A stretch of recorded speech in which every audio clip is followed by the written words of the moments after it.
What is up, everyone? I hope y'all are doing great. And look at this. Before you know it, May has arrived, and that means 1 month closer to y'all's hot girl slash hot boy summers. Hot vaccinated summer, of course. You know, got to get that safety PSA in there. Anyway, though, for this week's episode, which, by the way, is number 20, or 20 in Espanol. So 20% of the way to 100. Quest for Hassan Minaj is still on. Hashtag Quest for Hassan. 20% of the way there. So good stuff. Anyway, this week we have another really cool guest. And I mean, we always get cool people on the podcast, but this week we're talking about cool startups. I know we did this quite a long ways ago in episode 7, I believe, with my guy Enzo. But I wanted to look at another cool startup with some more young people that are actually making a difference and doing good stuff instead of sitting here and talking all the time. But this week I got the chance to chat with Rob Dong, who is one of the co-founders and the CMO of Duffl, a company that is rapidly expanding and is stationed in Southern California, and they're doing absolutely great work on college campuses. But I'm not going to explain what Duffl is. I'm going to let Rob explain in the podcast because he does a way better job than I would ever do with explaining what Duffl exactly is. We talk a little bit about what it's like to run a full-scale operation. This is like a full-scale business, the real deal, all that good stuff. But the essential question for the episode, and your fucking stupid host didn't decide to bring this up throughout the whole course of the episode. Completely forgot to bring it up. Completely forgot to mention it in the chat with Rob. So shout out to me. But the essential question of the episode is, so young people can build businesses too? That's a good one.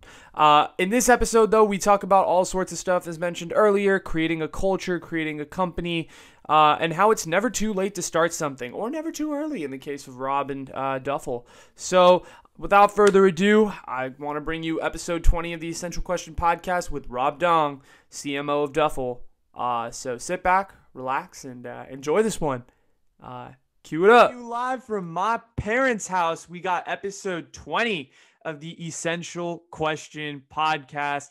And today I have on a very, very special guest all the way from down south in SoCal, the inferior part of California, not NorCal. We got Rob Dong, the CMO of Duffl. What's going on, man? How are you? Doing pretty good, dude. A classic Sunday. How about you? Same thing, bro. I mean, weather's great right now. I mean, that's just California in general, but like, can't complain. It's it's Sunday and hopefully getting ready for the week. Yeah, little recovery day. Get things started. Exactly. Yeah. Actually, I'm going to Santa Barbara later today. Okay. To help out with the new store there. Right. Nice. I mean, SB is absolutely gorgeous, and particularly UCSB is just beautiful. I've heard Isla Vista is just fantastic. I have a couple friends down there, so. Yeah, like right on the beach. Yeah. Like right on the beach. Yeah. And I think Duffl's going to fit right in there. But before we get into all the Duffl stuff, I want, the people to like get to know who you are, because there's probably a lot of people who are like, who is this guy? So give me like the 2-sentence basic summary about like who Rob is. Who's Rob? So I grew up in Columbus, Ohio for 16 years. And then after freshman year of high school, I went to Michigan, Ann Arbor, Michigan. So rival cities, kind of a crazy transition to go through.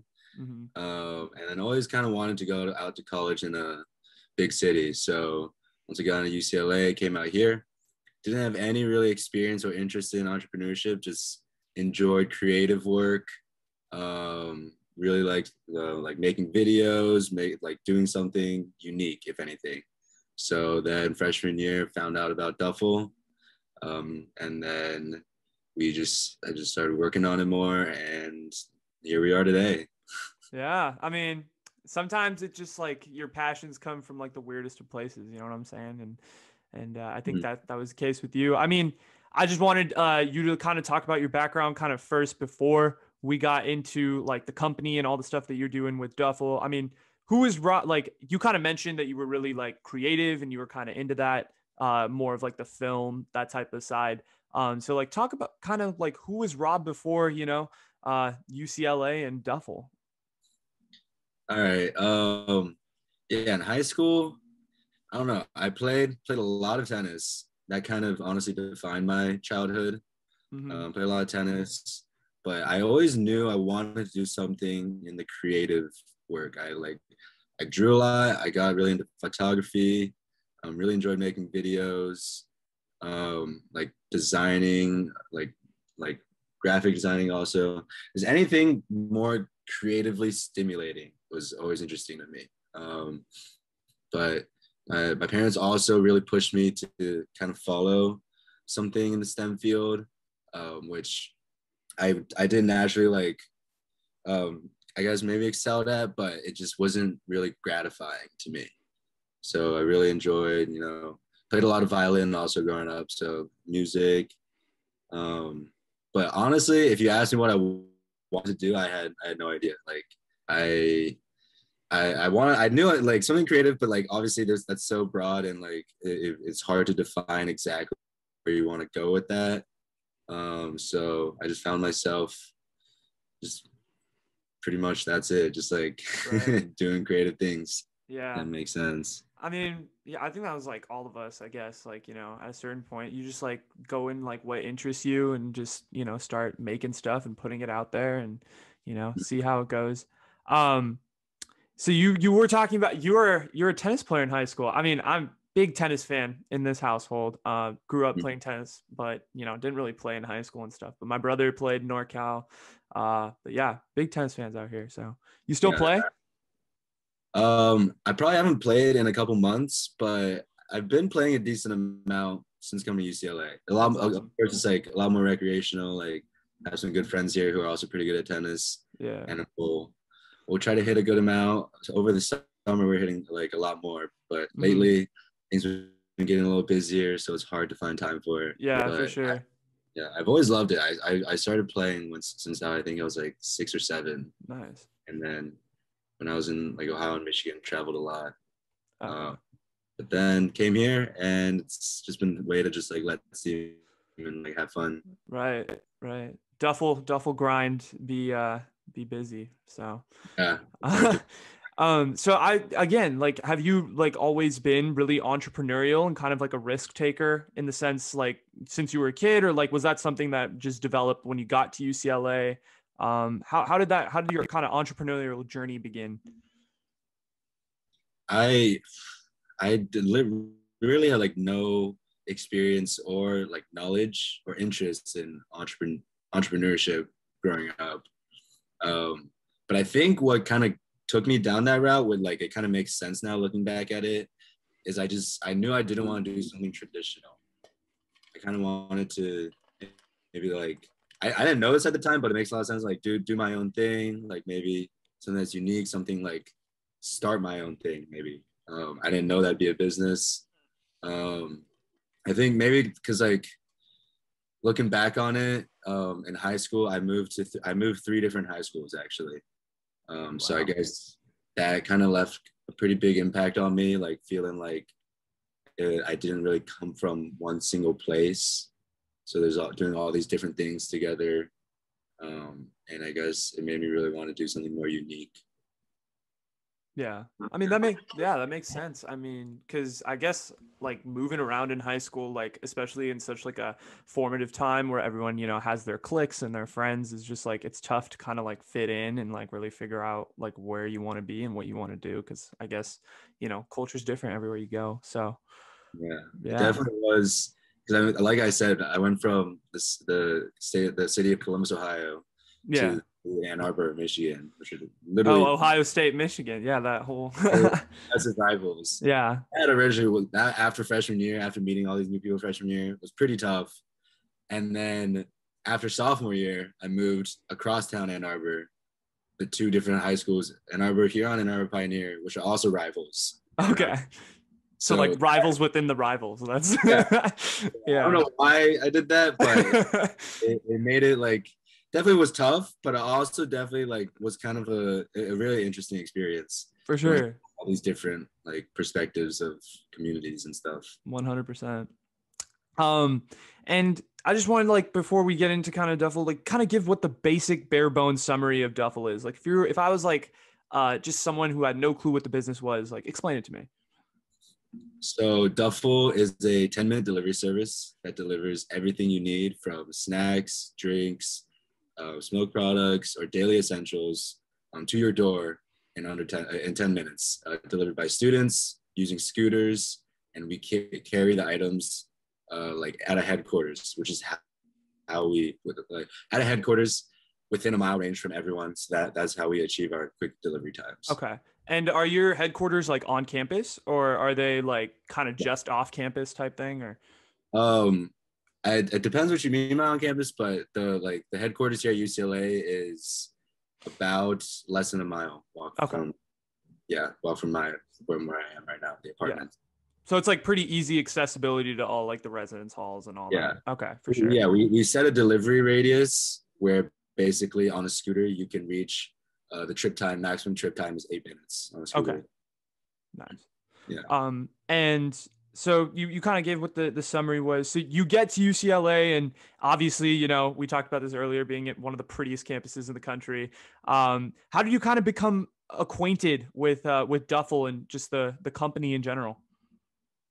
So the way I heard about it is actually a pretty crazy story. Freshman year, it was like winter quarter. Didn't really know what I wanted to do, but like any freshman usually. Right. And then one of my friends on my floor, Spencer, he one day we were good friends, and one day he was just sitting. Sorry, he was sitting in one of our the cafeterias on campus, eating alone, and then this random stranger, David, who is now the CEO, was the founder of Duffl, walks up to him, complete stranger, and was like, "Hey man, I had this idea for a company, and I was wondering if you wanted to hear some thoughts about it." And then Spencer's like, "Okay, cool." Gives him a quick spiel, similar to what it is now, you know, like deliver snacks in under 10 minutes on scooters. And Spencer was like, "Wow, that's pretty smart." So he goes to one of the first meetings, and then maybe a week later, I see him in our lounge, not even talking to me. He's kind of just talking to some people about how to build the site. Like if he needs right. He needed help with the coders. And then I'm just sitting off to the side, and I hear them talking about this new thing, which I guess was intriguing to me. And I asked him what he was talking about. He was pulled out a notebook and was showing me some logo brand forms and name ideas for the company. And I guess that just was super interesting to me, that he was actually making something new that actually could become something. Mm-hmm. So I just asked him, I was like, "Dude, can you take me to one of the meetings? This sounds really cool." Right. So we did, and it was called Powered at the time, actually. Okay. That was the name of the company. Yeah. And then we go to this meeting, and it felt like I was in the movie The Social Network. That's exactly what I was in the moment also. Right. And Zuckerberg's writing all over the wall, and you're like, whoa, this is crazy. Yeah. it was some apartment, which also felt different because as a freshman, you're always in the dorms and you don't go to very often. And there's just a group of people in one corner, there's the coders, and they're kind of talking about the design of the website. And in my corner, someone was brainstorming what products we should have, what are the best sellers. And then it just all this just new ideas and just originality felt so pure and fresh. I was just this is amazing. And then I remember after that first meeting, I kind of stayed after, and we started talking about new brand names. Basically they were thinking of a new name for the company. Mm-hmm.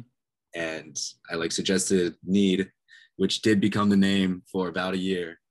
And Need? Yeah, Need. Okay. Because it was I need something. Right. Simple. Right? Yeah, super simple. Yeah. Eventually changed to Duffl, but after that first meeting, it just kind of clicked, and I was like, I'm gonna keep doing this for as long as I can. Yeah. And that's dope. Here we are, yeah. So the name Duffl, I mean, it's kind of I was looking at it yesterday, and I was like, huh, it's spelled really awkwardly, because I was like, is that really how you spell duffel bag? I had to go double check it. But so is it named after duffel bags? Is that what you guys were going for? It is. Okay. Yeah, it was basically. Do you want to hear the story about how the name? Go for it. I love stories, so it's all good. Yeah. This was, so like I said, the name Need lasted for a while, which I do really like that name. Mm-hmm. But eventually we got to the point where need.com was taken. Right. And we were told we really need that domain, like the .com domain. Mm-hmm. So we figured it was the time to change names. And this is also when we kind of like shifting our business model a little bit. We're like experimenting with new things. Mm-hmm. And it kind of got the idea that we wanted the idea that anyone could start a store like Right. this. Just like anyone in college out of their dorm, just like how we started. And basically they could just store the entire inventory selection in a duffel bag and Okay. just get it around them and just like deliver it. Interesting. And that's how we thought of Duffl. Of course, the Duffl with an E.com was taken. So Okay. Duffl without an E was not taken. Yeah. So it's kind of just like process of elimination. Like, okay, Yeah. this spelling Yeah. works. We're good.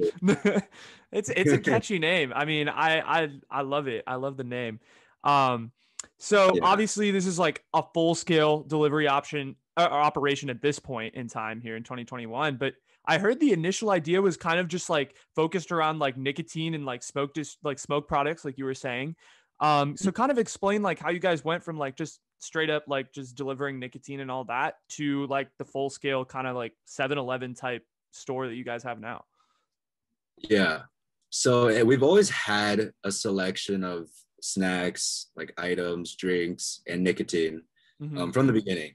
But Yeah. of course, it's kind of the way like you kind of gain traction. We realize like nicotine is kind of the higher demand product, Right? Yeah. It's your to demographic. exactly. Yeah. And I just like from the very beginning, like when I first started, the David would kind of give me like just like some items to keep in my backpack to actually just like deliver to my friends. And of course, the one that I was going through the most was nicotine. Right. So he would kind of just give me some pods. I would like tell my friends like, hey, if you ever want pods delivered for cheap, let me know. Yeah. I would just go. They would start hitting me up, and then that's how it probably started to spread the quickest because people were like, yo, like if you ever want this, if you want nicotine like for cheap, like you should go to this guy. Right. And then I would tell them, I'd be like, hey, just so you know, like we also have other items on the site. Yeah. Like we don't just do smoke products. Like we do other things. a lot of other things. Yeah. And then obviously eventually, yeah, it did start. People started realizing like, oh, like it actually is nice to get other things delivered fast. So it definitely was a gradual change, and as we basically started to get more people on us, like build more capital, like broaden our selection a little more, and then realize now like our selection is insane. We have it's very out. Yeah. But yeah, they're definitely that it was just a slow transition. You know, start from nicotine, like get a lot of customers and show them like, hey, we also have other things. Yeah. And then build up a better selection, and now it's a very curated selection for customers. 100%. Like I was going through your guys' website yesterday because unfortunately I'm not in Radius, but I was going through the website and I was just like, wow, like they have a lot of stuff. Like I was like, damn, they have oat milk now. Like, geez, like it's literally like everything I could like ever need as a college student. I was like going through the list. I was like, there's all these snacks and all that. And I found out that you guys have a flat delivery fee too. Yeah. Flat $195 delivery fee. Pretty much to cover the cost of like labor and equipment.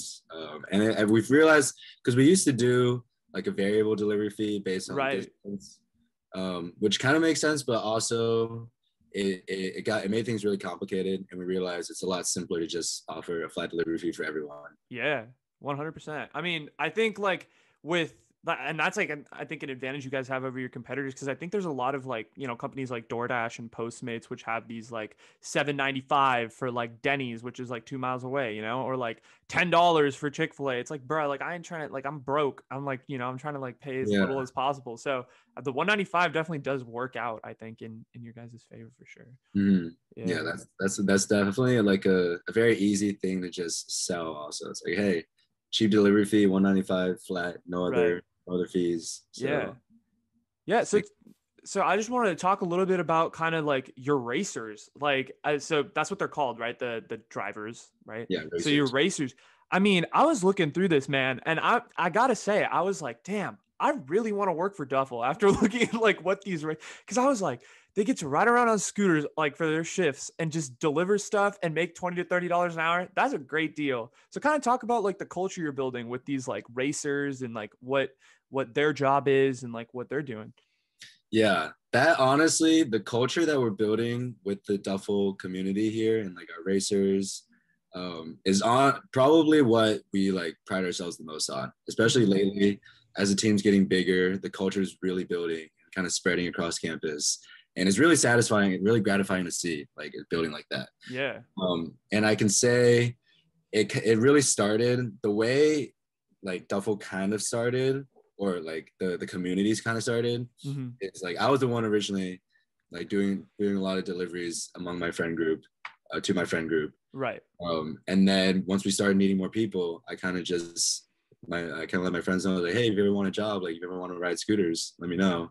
Mm-hmm. And then so it kind of started like that, like brought my friends in, and like it already started as like friends working together, Right. riding scooters, delivering snacks, and having fun together. Yeah. And that's what we realized kind of works. It's like friends bring on friends. It's a very fun job. So that's kind of the key to it. Mm-hmm. And then now as we're hiring more people, you kind of just share that same mentality. Like we want to go fast in all shapes and forms of life. Right. Riding scooters is very fun. And also when you pay your employees nice, that's how you maintain like a happy culture among everyone. Mm-hmm. Where racers pretty much get paid per delivery. Okay. So that's kind of why I kind of get paid. When it gets busier, you make a lot more. Yeah. And then when it's slow, you still make at least $20 an hour from tips also. Nice. So it is a very nice paying job. I've seen people walk away from a 3-hour shift with like $180. And I'm just like, oh my God. That's nice. Yeah. And then I don't know, it's kind of hard to explain what kind of click, but people like come to hang out at the store now, even when they're not working, Mm-hmm. it's really trying to build a community. It's like that service thing, like we're all trying to help out each other. And then we try to spread that, and hopefully customers feel the same way. Yeah. Have you guys like noticed, since your business has really been taking off, like there's such a demand for racers, or like, is there, are you guys still struggling to kind of find employees, or like, are you guys just getting applications like through the roof? We definitely lately, there has been an increase in applications. We kind of get a steady flow of applications, Mm-hmm. like all throughout the months. And then of course because our hiring is also, the timing of our hiring also has to be very like strategic almost. Right. Because the way the job works is like, the reason why we're so efficient is because each racer can do so many orders in 1 hour. Mm-hmm. So then when you schedule out racers, there kind of has to be the perfect amount. You don't want to overschedule, or else people aren't making enough money. And if you underschedule, we won't be able to achieve our delivery times. True. Kind of have to meet right in the middle and have the perfect amount of like perfect size of workforce. Mm-hmm. Which is why it sometimes is hard to keep up with all the applicants coming in. But definitely, especially lately, there have gotten a surplus of applications, and we try to reach out to everyone, but sometimes it can get a little overwhelming. For sure. For sure. I mean, damn, like it's a nice job. Like I don't know a lot of people who, I know a lot of people who could really, use the cash and would definitely love to work for you guys. I mean, I saw the merch, like I was like, damn, these hoodies looking fresh too. Yeah. Like I love like the orange and white that you guys were going for. The first thing I thought of was like, wow, this looks like Nickelodeon. Like it's just like fun, playful. Like, is that what you guys were kind of going for? So the orange of the origin of the orange color is actually just very simple. Yeah, for sure. Yeah. It was David's favorite color. Okay. So, it's simple as that. He really liked orange. So when we first started delivering things, I think he just got like orange bags. And then that kind of just spread. And we realized like orange would be the company color. The website was orange. Mm-hmm. And then we started making orange merch, which actually has really taken off. Look at that. Ooh, right on cue. Oh, that's so nice. Yeah. So people, I think it's honestly worked out as the perfect color because, it's bright. You see someone on a scooter wearing bright orange. Right. Kind of, like right now when I instantly think, I'm like, oh, it's racer. Yeah. It's like, oh, duffel. Exactly. Yeah. You see a Yeah, bag, you're like, hey, that's a duffel bag. right.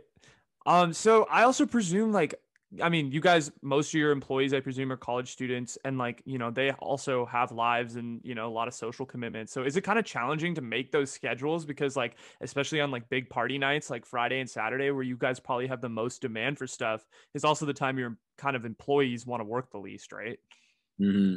That is probably one of the biggest problems we run into for like the workforce wise, Right. because I'm the one that I make the schedule for UCLA, and we basically we push it out on a weekly basis, and then it's supposed to be a very flexible scheduling Mm-hmm. system. Like people let us know what hours they want.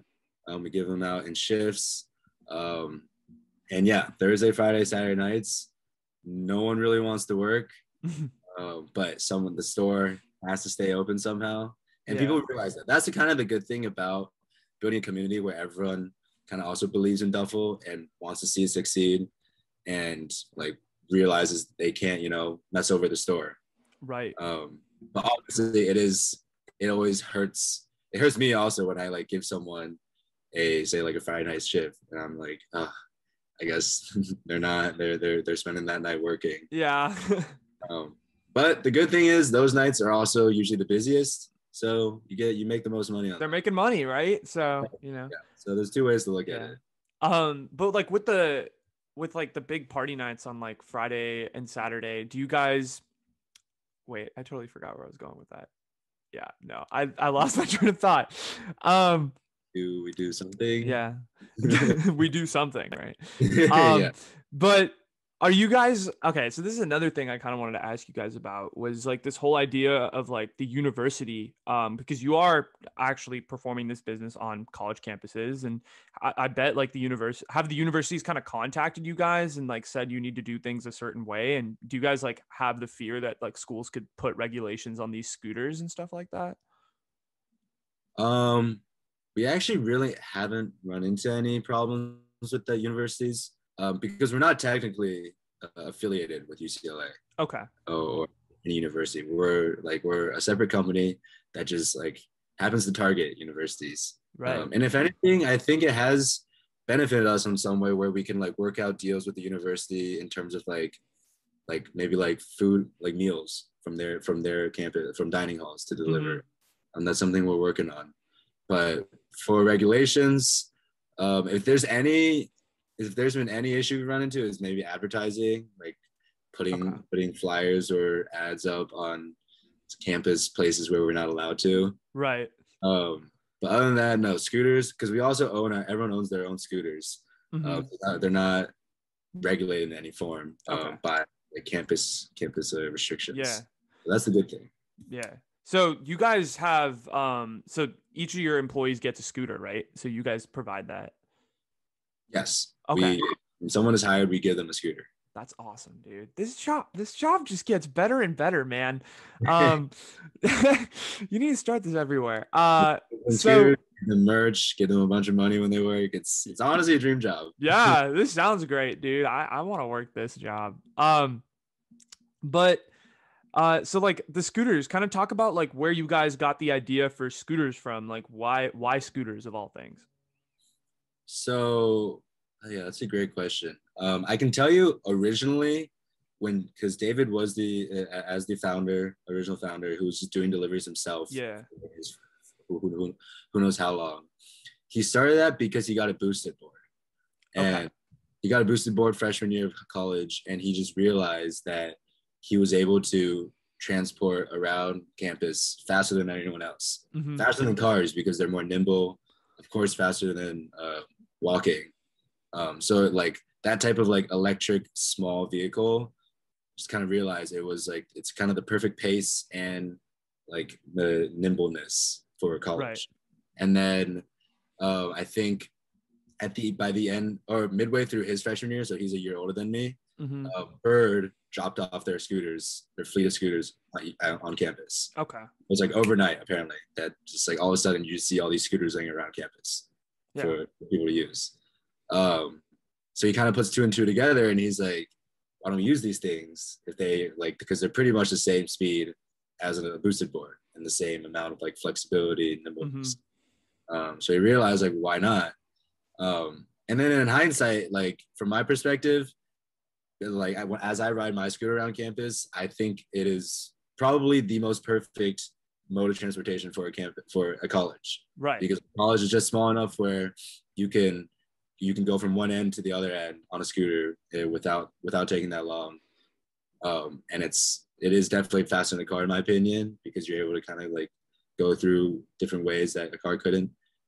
Yeah. So I think it is a match made in heaven. Yeah, I mean, I think it works out because like with cars in particular, with like dorms and stuff, it's weird because like sometimes dorms are located kind of inland in campus, and you have to like walk out 10 minutes to like pick up whatever it is you need. But like with scooters, you can just go right there. Like you just have to like walk outside your door, and it's like boom. Yeah, that Yeah. was also a big reason why David thought of this, is because he also really loved ordering delivery like Postmates and DoorDash. Mm-hmm. Like he lived in one of those dorms where the like the road was over here, and then his dorm was Right. like all the way inside, maybe like another like five Yeah. minutes inside. So he hated having to order food and then walking all the way out to the road to meet him. And you just realize with something smaller like a scooter or like a skateboard, Mm-hmm. all the way up, and usually up the dorm also into the door. Yeah. That's where the crazy, like the feeling of like actual delivery service comes to you. Right. So, do you guys feel like, because obviously I feel like you guys would get a bunch of late night orders because college kids are night owls. So, like, how do you, like, guys handle like hours of operation? Are you guys 24 hours? Like, I don't think you guys would be because, I mean, people got to sleep sometime, right? Yeah, So, like, exactly. how does that whole thing work? We currently, our hours are 10 a.m. to 1 a.m. Okay. Um, and yeah, like as you would expect, the day pretty much gets busier as the night gets later. Right. It gets later, people don't want to go out. Maybe people are like tired or lazy or like watching something, and then that's like perfect time for people to start ordering. Mm-hmm. But yeah, we haven't been operating those hours forever. We started like maybe just like we started from 6 p.m. to midnight. Okay. That's kind of like the prime window Right. that anyone would use this. Mm-hmm. And then we expanded to 3 p.m. hours. And then we realized, oh, people actually do want things delivered in the morning also. So I went to like noon to midnight, 12 to 12, which is a very Yeah. time we had for a while. Okay. And it was probably just maybe a month or so ago that we expanded from 10 a.m. to 1 a.m. to just cover like, the extremes. Mm-hmm. There definitely is a goal to get to 24 hours. Right. But like you said, it brings up a lot of scheduling issues, Mm-hmm. because you if you think about it, it's not like a normal delivery. Like you're not delivering in a car where you're maybe like chilling in your car, you're safe, or it's like not that cold out. Right. Be with another person sometimes also. On a Yeah. scooter, you're alone. At night, it can get really cold. In Mm-hmm. some places, it's probably not that safe either for racers. For sure. And also, it's kind of hard to schedule someone from I don't know, like 2 a.m. to 6 a.m. to be on a Yeah. scooter. Yeah. So they definitely will run into some issues and something to think about going forward. For sure. So explain to me kind of like I'm just curious, and I think the listeners would be curious about this too.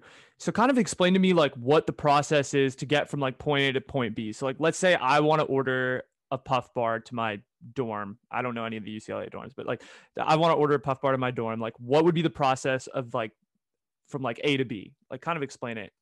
From your end or from Duffl's end? From Duffl's end, because my end is just boom. Like, Yeah, so you go on the site. Yeah. Like, oh, sweet.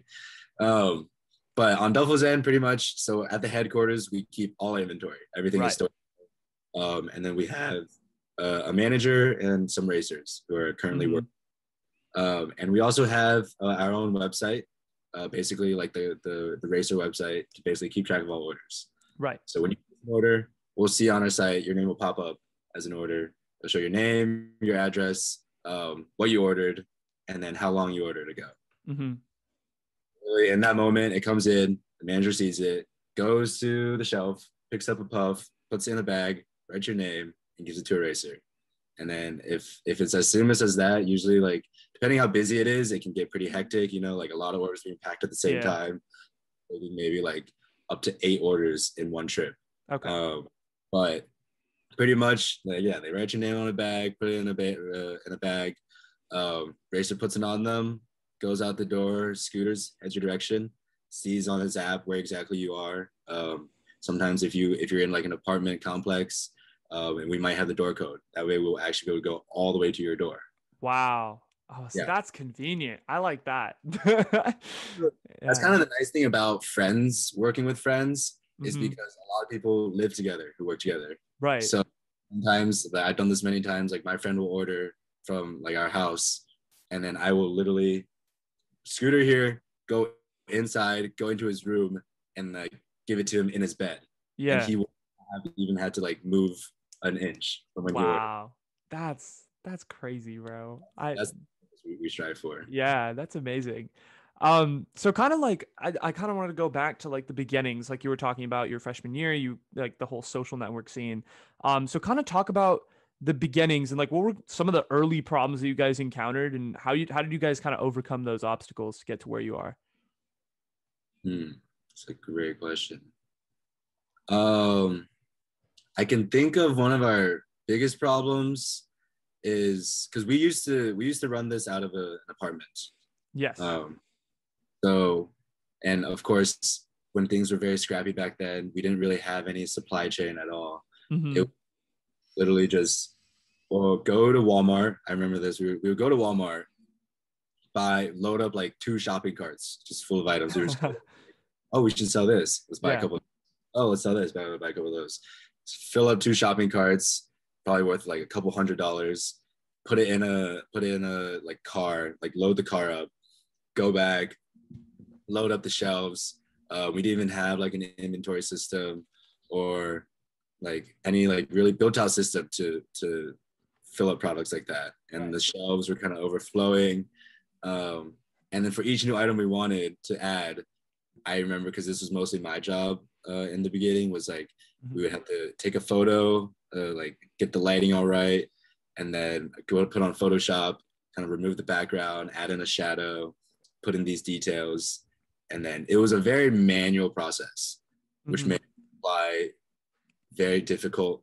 And because we also didn't have an inventory system, we would run into a bunch of problems where people would order, and we were like, oh my god, we actually don't have this anymore, which is a horrible feeling and problem to have as a customer, which we really try not to do. Right. Um, but yeah, that kind of escalated to we kind of solved it by we solved the issue of like or like going to Walmart on the spot and just like picking things to actually using online orders and like so go on Walmart.com, fill up a shopping cart, virtual shopping cart for Mhm. pickup, and we would go there, and each pickup would just get bigger and bigger. And at some point, I remember I would drive there, and then they would fill up the car so much with snacks, they'd have to close the doors, open the window, stuff more snacks in. Wow. I would like be alone and basically on the passenger seat, there's snacks like overflowing me, like Yeah. fall in my lap. That's And crazy. yeah, that worked in getting more items, but Hmm. it brought in these problems of like no one wanted to do these restock runs because it was just such a pain to do Right. that. Um, so then we eventually solved that by actually hitting up wholesalers and realizing we can get these items for much cheaper and we can get them delivered to us. And it Okay. became a much more systematic way Yeah. of looking. And then, so you guys got when did you guys get your physical location for the first time? Um, so after moving out of the apartment, we moved out of the apartment last February Okay. 2020. And that's when we moved into not the store yet, but a different apartment. It Hmm. was really just like right across the street, but it was the style of a townhouse, Okay. which is that's also a big problem that we solved with it is because because it was a townhouse, like we had our own like first of all we had our own entire space to ourselves for the store. Hmm. Second of all, like the door was directly onto a driveway, so you could go straight from packing to leaving. Whereas in the Right. apartment it was on the fourth floor of an elevator. Where Oh, you got to walk down and come back up. And that yeah. also was a huge bottleneck because when you get to the elevator, you lose signal, which made it really hard to use the interface to do deliveries. And Hmm. for the elevator and going up, probably added an extra 2 minutes usually to the delivery Right. time, Right. which averages 10 minutes. That's a lot of minutes. Hmm. Yeah. So yeah, we went to this townhouse apartment, which was actually a very bit nice upgrade. And we operated out there from February to about late August of last year. And then that's when we like, because we're still growing, we grew out of that part of that space very quickly also. And that's also when the problem came up with running a business out of a residential address, which Right. brings up a lot of problems, especially with supply. Suppliers can't deliver to residential addresses. Mm-hmm. So that's when we actually found the storefront right next to In-N-Out in Westwood, a prime location. Yeah, right next to In-N-Out. Yeah, that's great. Yeah. Really is a great location. It's kind of like the way UCLA's campus is. UCLA's campus is very like defined, like a circle like this. Right. All the apartments are like on one side, pretty much, Okay. and like Westwood is like underneath. And so there's just like this one corner that kind of connects the apartments to the town to the campus, and Okay. that is where In-N-Out, and that's where the Duffl store is. Nice. Yeah, that sounds great. And so you've obviously expanded to USC and UCSB recently. I saw the store opening. Congratulations. That's big. So like, how has that process been? Because I know like you guys are all UCLA students, so like that's kind of your home base. So like, how has it been kind of adapting to other campuses? Because everyone's got their own different layouts and all that, and there's definitely like a lot of stuff that you guys like don't necessarily know unless you're a student at SC or SB. Yeah, so that's a big problem, or a big problem to solve going to new campuses. Right. And what we realize, what we're like our flow with it now is what we used to do is like kind of like think of like the best schools to go to and kind of like try to figure out like based on the demographic, the layout, like the population, like, oh, we should target this school for. But what we realize is before we should even decide that, what's more important is finding the person, the store owner there who wants to open a Duffel store. Mm-hmm. Like we call this position the admiral, and they're pretty much it's either one or two person team who like goes to school, is a student at their school, and like finds out about Duffel and wants to start it at their school. Okay. Because when you find the person first, you solve a lot of problems where there's this one person who already knows all the ins and outs of the school, who already has connections to people, knows the trends, like the culture at the school.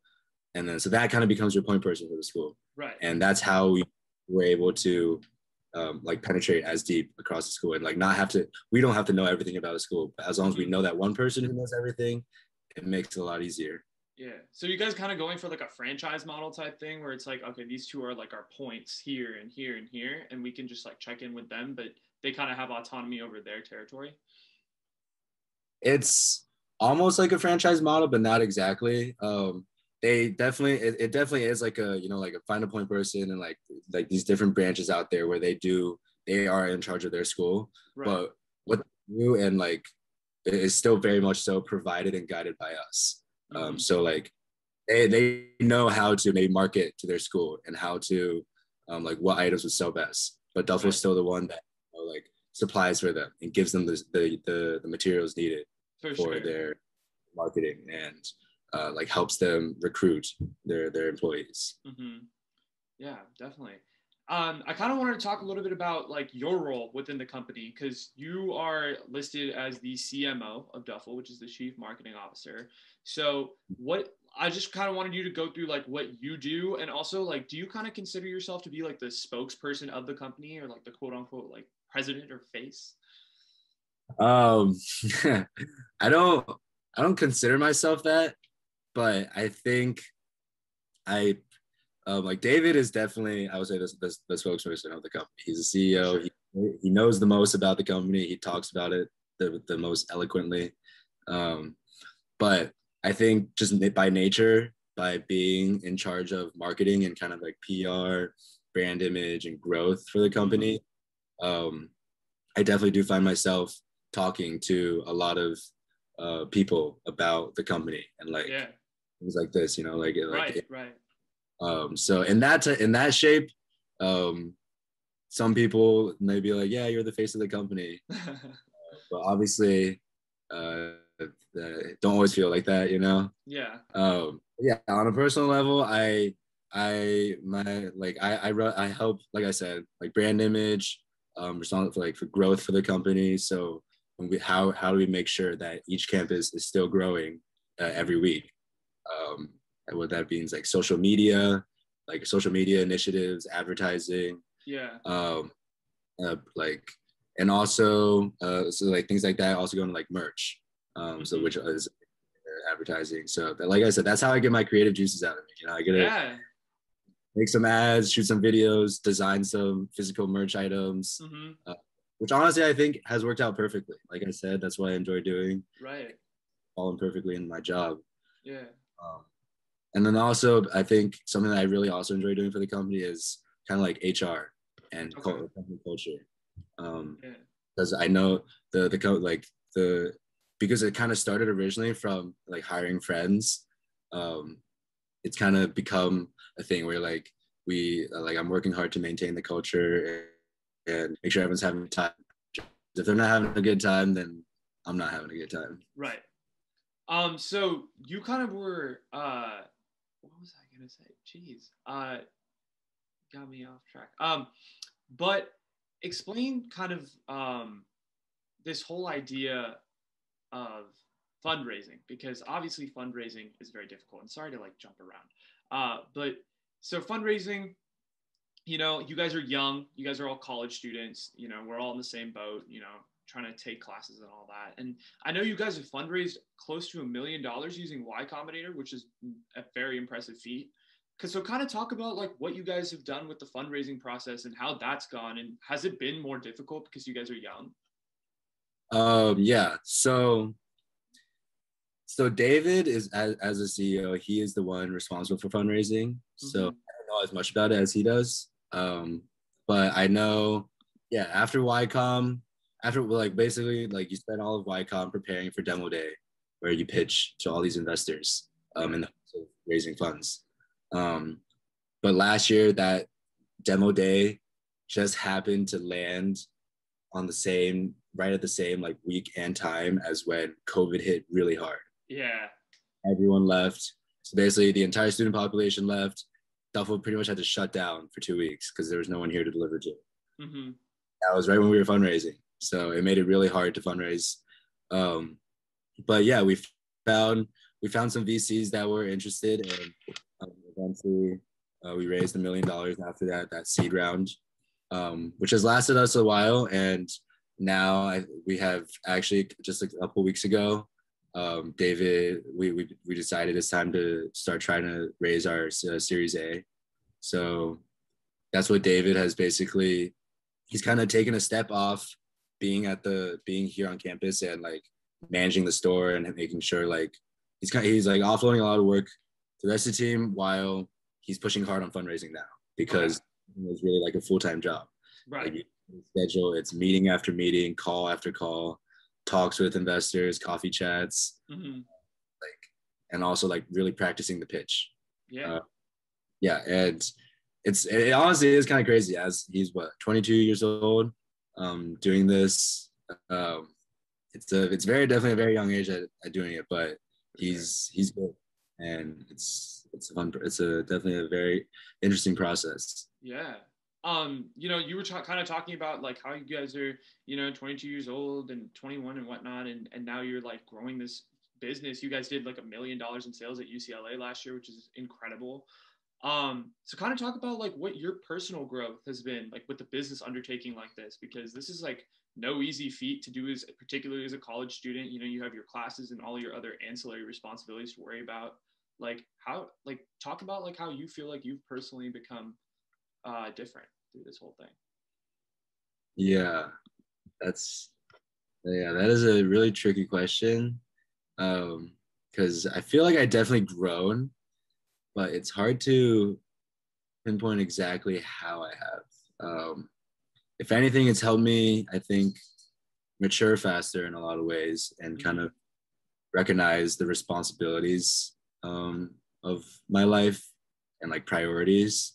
Right.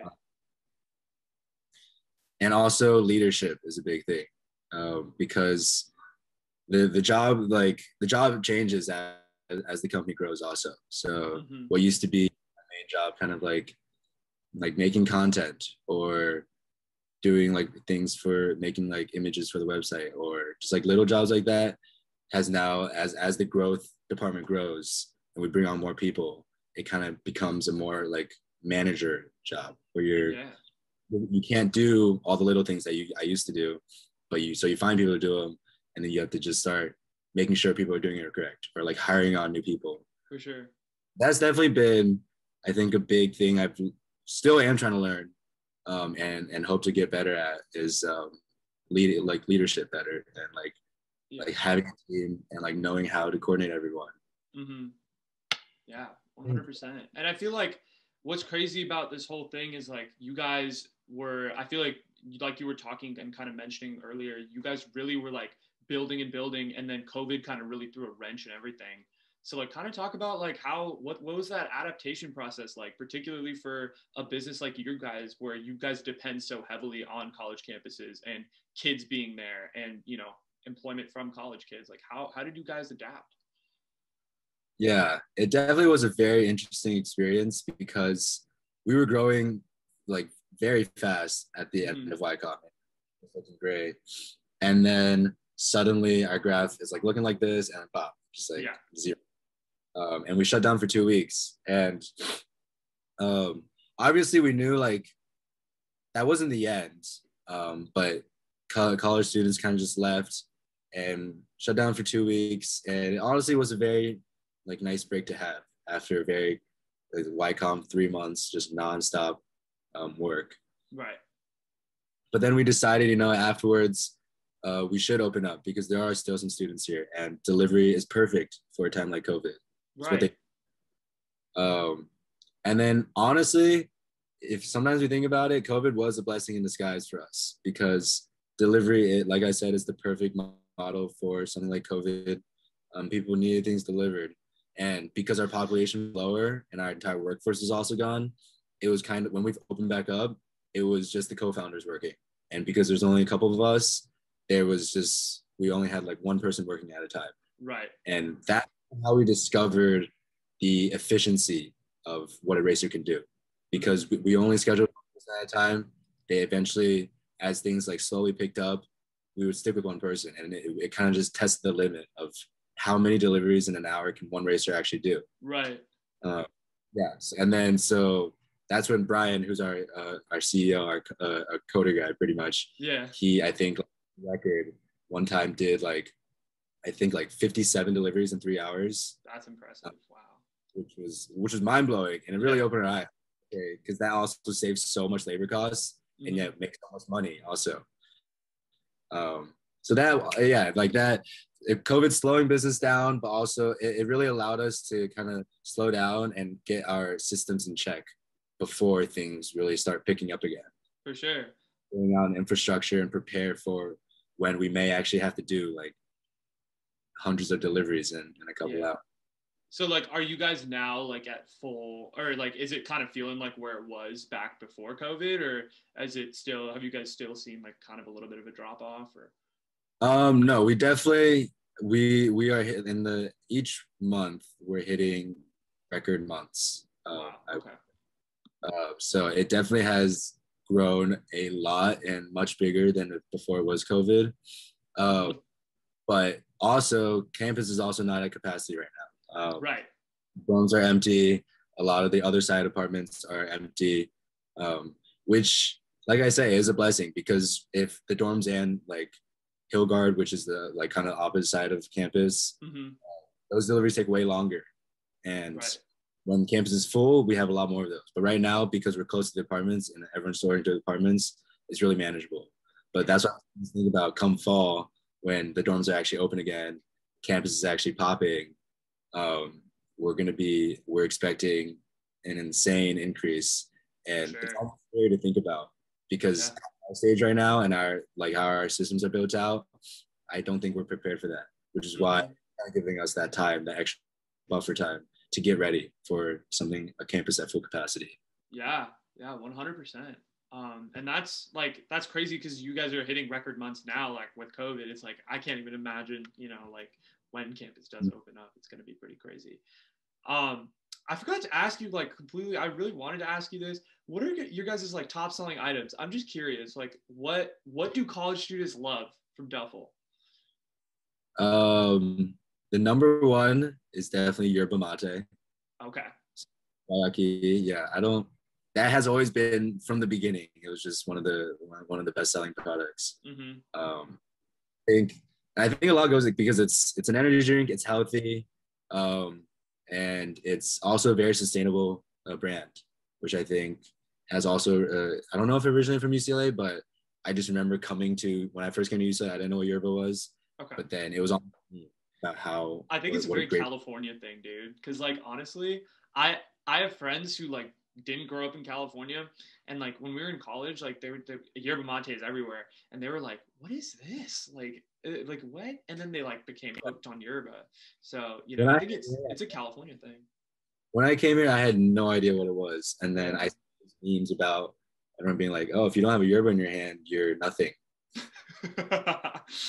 Oh man. Back there, I tried it. I was like, "It's not that good," Yeah. but yeah, A little it's overrated in my opinion, but you yeah, know. definitely like the hype was kind of crazy, but still great product, of Yeah. course. Yeah. But yeah, we run through so many cases of yerba. Um, Another one that you might not expect is quarters. Interesting, So because laundry. yeah, exactly. Okay. Okay. And thinking about like quarters is not really an easy place to go get it frequently. I think Mm-hmm. Rouse is where you go, but like that's with grocery trips. So yeah, when you deliver quarters, I think because people always have to do laundry, so it works out. Yeah. And then That's besides that, like Ben and Jerry's half baked, I know is the most popular flavor for okay. ice cream. People love ice cream delivered. It's like we're like an ice cream shop almost. Yeah. That's awesome. Yeah, of Yeah. course, a bunch of different types of puffs. Yeah, of course. I mean, that's what I also love about you guys. You're so unapologetically college that it's just like, you know, that's like what we are. It's your brand image. And I think it works, you know, like, because I think people gravitate towards like high energy, like bright colors, delivery service, flat, like, you know, all the products that they could need as students. So, That's honestly like when I talk about community, that goes into that because at the end of the day, like we hire all students mm-hmm. and a lot we deliver to a lot of people we know.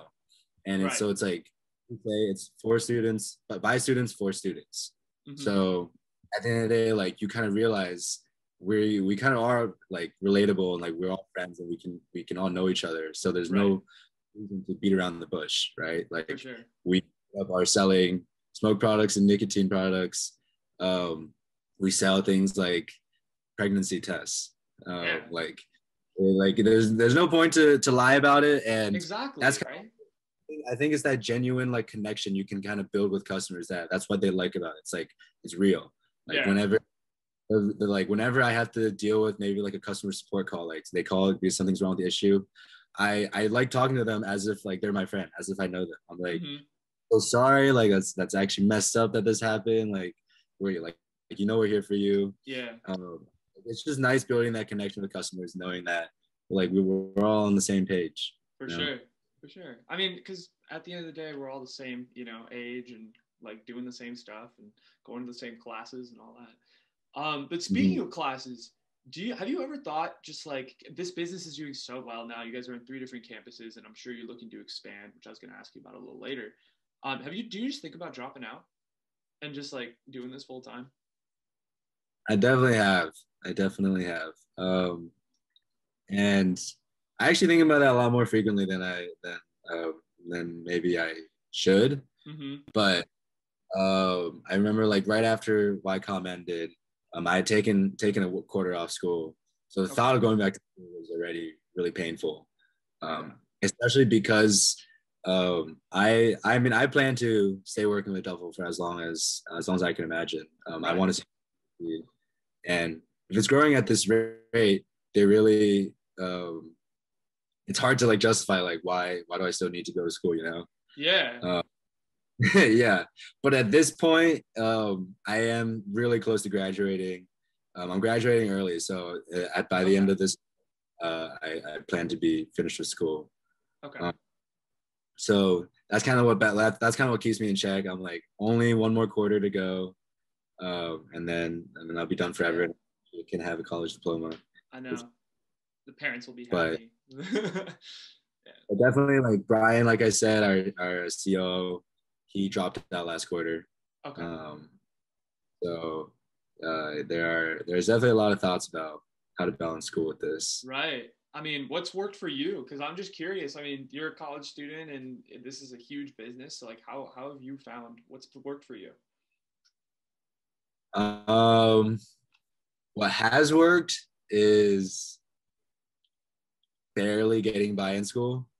Yeah. Like I like a lot of people always ask me, they're like, I forget you're still in school when they like see me like maybe like a quiz or something. Right.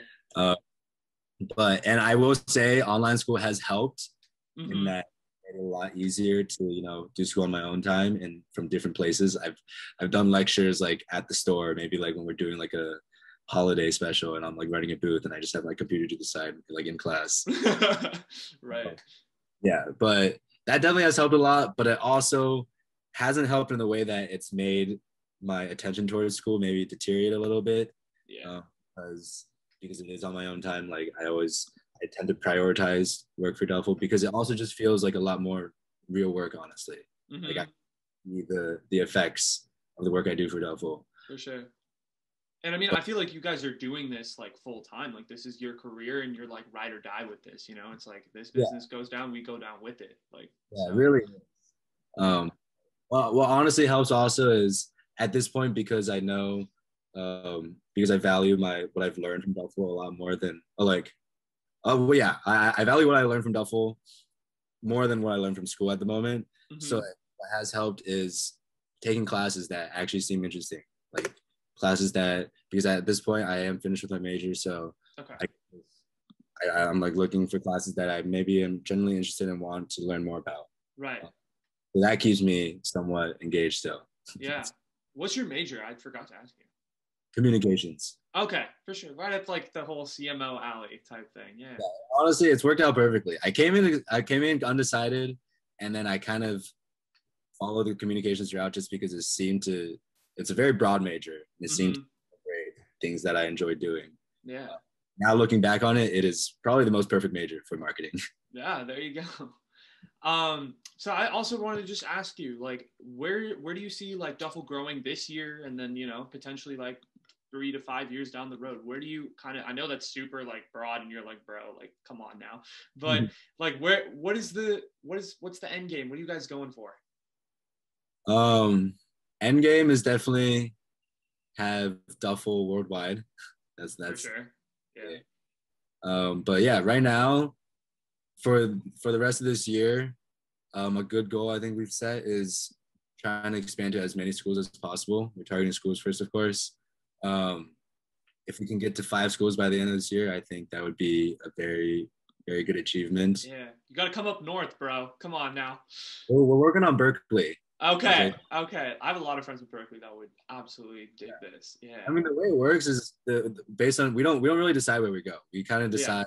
The way we decide is like I said, whoever admiral applies that is a good fit for their school. There Okay. you go. That's the next place we're going to. Right. But yeah, like if we can get to 5 schools, that'd be great. And then the next coming years across California, across the West Coast, and then slowly make our way across the nation. Yeah. I mean, who knows? Maybe one day you'll see like one of those infographics where it's like boop boop boop boop boop boop, boop and it's just like Duffel popping up everywhere, and it's like an orange United States. Yeah. Um, but I actually have a lot of friends that do go to UCLA, USC, UCSB. So like, and they're broke college students. So like, how can they get involved if they're interested in this and potentially want to work with you guys? They should apply to be a racer. Okay.